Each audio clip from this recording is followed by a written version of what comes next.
नमस्कार मित्रों, शंभुनाथ शुक्ल हूं मैं और मेरे इस YouTube चैनल शंभू के तीर में आप सबका स्वागत है।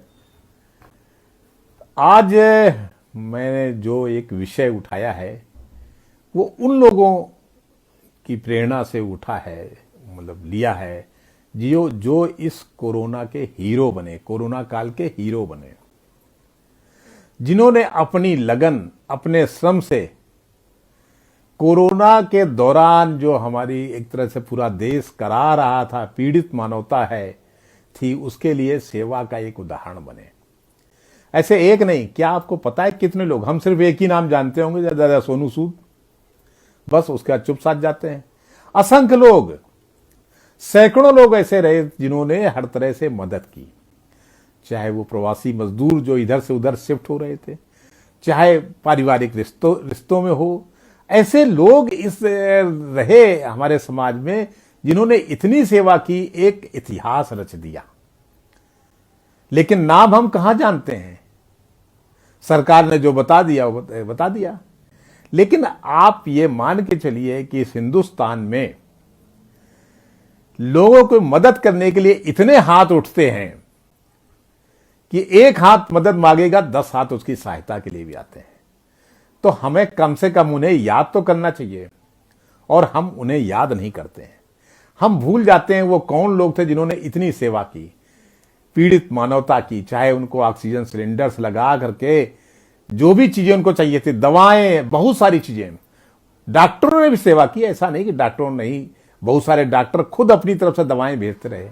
लेकिन मित्रों, एक बात ध्यान रखना कि निजी अस्पतालों ने या और सरकारी अस्पतालों ने कोई सेवा नहीं की, और इसमें सरकारी जो नौकरशाही है उसका रोल भी बहुत खराब रहा।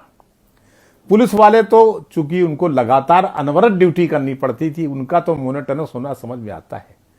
लेकिन जो उत्तर प्रदेश का मेडिकल स्टाफ है, मेडिकल स्टाफ मतलब जो सीएमओ जिसको, जो एक ना तो डॉक्टर हैं और ना वो अधिकारी हैं, उनके वो डॉक्टर होके बाद उनके पास ऊपर एक ठप्पा लगता है कि वो सीएमओ, चीफ मेडिकल ऑफिसर हैं जिला के। और उन्होंने क्या किया? सच बात तो ये है कि उन्होंने सिर्फ उन्हीं को सरकारी अस्पतालों में भर्ती कराया या अपने कोटे से प्राइवेट अस्पतालों में भर्ती कराया जो उनको जानने वाले थे, जिन्होंने उनको अप्रोच कर दी सीधे उन्हीं को। और बहुत सारी और गड़बड़ियां हुई, अब मुंह न खुलवाया जाए ज्यादा अच्छा है। हालात ये हैं कि जिस तरह से उत्तर प्रदेश सरकार के एक मंत्री चेतन चौहान की डेथ हुई थी, सबको पता है कि उनको पीजीआई में, संजय गांधी पीजीआई में किस तरह से पेश आया गया था। एक समाजवादी पार्टी, मैं किसी का फेवर नहीं कर रहा हूं, ध्यान रखिए, कोई पार्टी की वाली बात नहीं है, लेकिन समाजवादी पार्टी के एक विधायक हैं सुनील यादव साजन, उनसे मेरी फोन पे बात हुई थी क्योंकि उन्होंने एक फेसबुक स्टेटस डाला था कि क्या क्या हो रहा है। तो मैंने उनको फोन किया तो उन्होंने कहा, हाँ साहब, चेतन चौहान के साथ, जो देखिए वो सत्तारूढ़ पार्टी के मंत्री थे और वो विरोधी दल के हैं, तो उन्होंने बताया कि चेतन सिंह चौहान के साथ डॉक्टरों नर्सों ने बड़ी बदतमीजी की। एक कैबिनेट मिनिस्टर बीमार है, उससे कह रहे हैं, कौन है चेतन चौहान, तेरे बाप का नाम क्या है? तो कहने लगे, मैंने टोका कि क्या कर रही मैडम, आप सिस्टर को कैसे बात करते हैं? डॉक्टर तो मान गए, लेकिन सिस्टर फिर भी, क्या है, क्या हो गया तेरे को? इस तरह से बात की जा रही है। और उनकी डेथ भी हो गई चेतन चौहान की, कि कितनी बार उनकी मेडिकल रिपोर्ट कभी पॉजिटिव आ रही, कभी निगेटिव आ रही, कभी उस पर तय ही नहीं हो पा रहे, क्या करें। लेकिन इतनी खराब स्थितियों के बावजूद, मैं नहीं कह रहा, मैं कोई मुख्यमंत्री पर आरोप नहीं लगा रहा, किसी पर आरोप नहीं लगा रहा, निश्चित तौर पर उत्तर प्रदेश के मुख्यमंत्री का काम सराहनीय था, भाई वो दौड़ धूप करते रहे। लेकिन मुख्यमंत्री एक अलग चीज है, सिस्टम एक अलग चीज है, सरकार एक अलग तरीके से काम करती, तमाम तरह की चीजें उसमें आती हैं। वो काम कर भी रहे हो तो क्या हो सकता है। लेकिन सरकारी स्तर पे नहीं, जो नौकरशाही के स्तर पे तो बहुत ही खराब रवैया था। पुलिस फिर भी लोगों की मदद कर रही थी, पुलिस वाले रात ड्यूटी करते थे, लोगों की मदद भी करते थे, लेकिन जो ब्यूरोक्रेसी का रवैया रहा वो कतई अच्छा नहीं कहा जा सकता है। ऐसे समय में कितने समाज सेवी लोग आ गए, कितने लोग आ गए जिन्होंने आगे बढ़ करके समाज की सेवा कर दी। कोई अनाज का ला रहा है, कोई जो प्रवासी मजदूर जा रहे थे उनकी मदद करने को आगे आ रहा है, कोई कहीं फंस गया है तो उसको निकाल रहा है। कितनी बढ़िया तरीके से लोगों ने एक दूसरे की मदद की थी, ये बिल्कुल याद रखा जाए। पर अब 2 साल हो गए, और 2 लहर भी गुजर चुकी, तीसरी लहर की आशंका है, आएगी कि नहीं आएगी। कई रिपोर्ट्स बता रही हैं, मीडिया तो एक हवा क्रिएट कर रहा है कि ओमिक्रॉन आगे रहेगा और ये बहुत भयानक होगा। लेकिन तीसरी लहर कहने को ही आती, जहां तक मेरा अनुमान है कि तीसरी लहर कभी भी बहुत घातक नहीं होती। ये मैं पहले जो बीमारियां आ चुकी हैं, जो पहले स्पेनिश फ्लू वगैरह आए थे, उनका इतिहास पढ़कर ये अंदाजा मैंने लगाया है कि पहली तो चूंकि जो लहर होती है उसमें पता नहीं होता और उसमें आमतौर पर गड़बड़ियां होती हैं। दूसरी लहर में सरकारी फेल्योर होता है। तीसरी लहर आमतौर पर फिर बहुत ज्यादा घातक नहीं होती है, ऐसा पिछले रिकॉर्ड बताते हैं। अब आते हैं, पर क्या आपको याद है कौन से ऐसे लोग थे जिन्होंने इतनी सेवा की कि सब कुछ अपना लुटा करके, यानी अपना धन और पूरा खतरा लेकर के, कोई प्रवासी मजदूरों की सेवा कर रहा है, कोई गरीबों के यहां खाना पहुंचा रहा है, कोई गरीबों के लिए जाकर के अस्पताल में भर्ती करा रहा है। ऐसे असंख्य लोग हैं।